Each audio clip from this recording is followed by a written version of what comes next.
Buenos días. Vamos a empezar la exposición del trabajo. Mi nombre es Enrique Marcos Pascual. Soy profesor asociado de la Universidad de Burgos de la asignatura de Derecho Internacional Público y voy a presentar el trabajo Globalización y Derecho Penal, con alguna referencia al derecho penal económico. Bueno, lo primero que tendríamos que hacer es decir que ya el término globalización va a aparecer en los imperios antiguos, especialmente en el español y en el portugués de América. Asimismo, también se produce en la colonización europea en Asia. La definición de globalización como tal podríamos decir que es esa tendencia de los mercados y las empresas a extenderse alcanzando una dimensión mundial que pueda sobrepasar los mercados nacionales. Sinónimos de esta globalización serían la desnacionalización, la mundialización o la desterritorialización.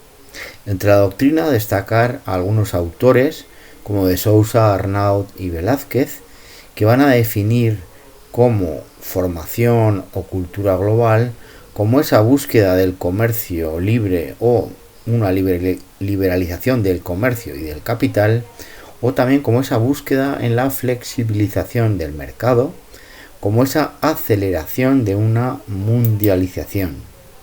También el Fondo Monetario Internacional ha realizado una definición de la globalización y lo ha hecho como una interdependencia económica creciente del conjunto de países del mundo provocada por el aumento del volumen de las transacciones transfronterizas de bienes y de servicios, así como de todos los flujos internacionales del capital.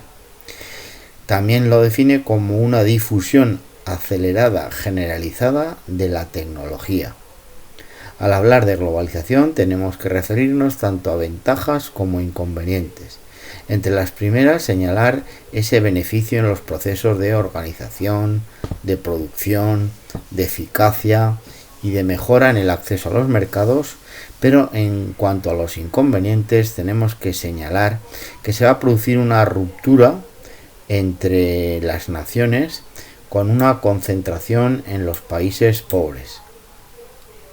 El derecho penal ha tenido que realizar una labor de adaptación a este nuevo tipo de de criminalidad económica organizada, al terrorismo internacional, que convive junto a otros delitos que ya se establecían, como la evasión fiscal, la delincuencia organizada, los de tráfico internacional de personas u órganos, la manipulación genética o el cibercrimen.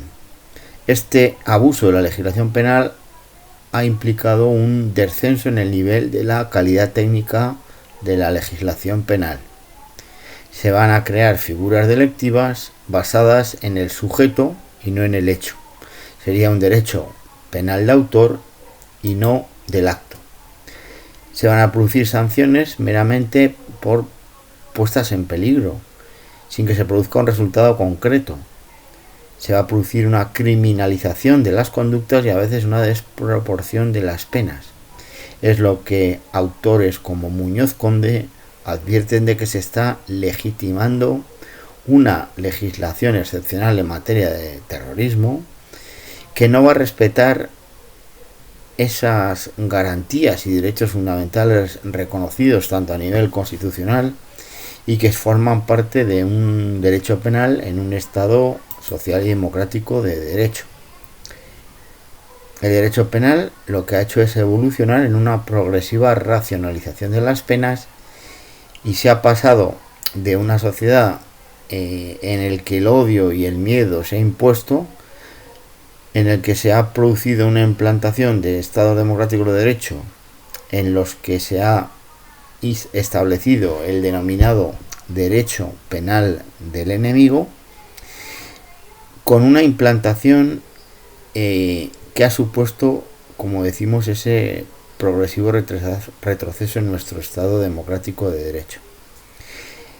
Jacobs va a defender esta teoría del derecho penal del enemigo como sistema paralelo que se confronta al derecho penal común y que va a defender el castigo tanto de los actos preparatorios como si hubiesen sido ya y con la misma severidad y punición que los hechos consumados. Se va a producir incluso una supresión de derechos procesales de las personas investigadas, derechos y garantías básicos como la presunción de inocencia, la intervención de las comunicaciones y la incomunicación. Tenemos que realizar una serie de reflexiones y preguntarnos si es posible, ¿no?, que puedan coexistir estos dos modelos tan diferentes de derecho penal, ¿no?, uno más respetuoso con las garantías y los derechos fundamentales y otro, podemos decir, más puramente policial para los enemigos, entre comillas, donde se anula, ¿no?, donde se hace una tabla rasa de muchos principios y garantías característicos del Estado de Derecho.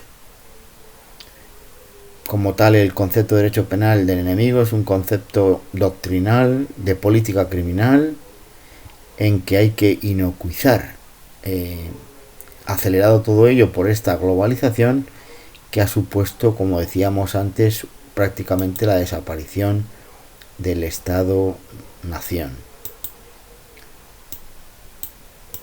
En cuanto a la opinión de la doctrina, autores como Gracia Martín llegan a reivindicar que se ha producido una claudicación como tal de los estados nacionales, y Faría va a llegar a una serie de consecuencias que enumera de lo que ha producido como tal, y entre ellas señala la desigualdad, esa vulneración de las personas más desprotegidas, como son las mujeres, los jóvenes, ancianos y algunas minorías, principalmente por el desempleo, la creación de bolsas de miseria y guetos, de crimen organizado, ese aumento progresivo de las tasas de violencia y esa criminalidad. Y como conclusiones, decir que esta nueva criminalidad la podemos asociar claramente a el fenómeno de la globalización y que esta globalización se va a limitar a la delincuencia económica organizada y a sus actividades delictas conexas, y que los bienes jurídicos internacionales tienen que encomendarse y acogerse a un derecho penal internacional en una economía global. Muchas gracias.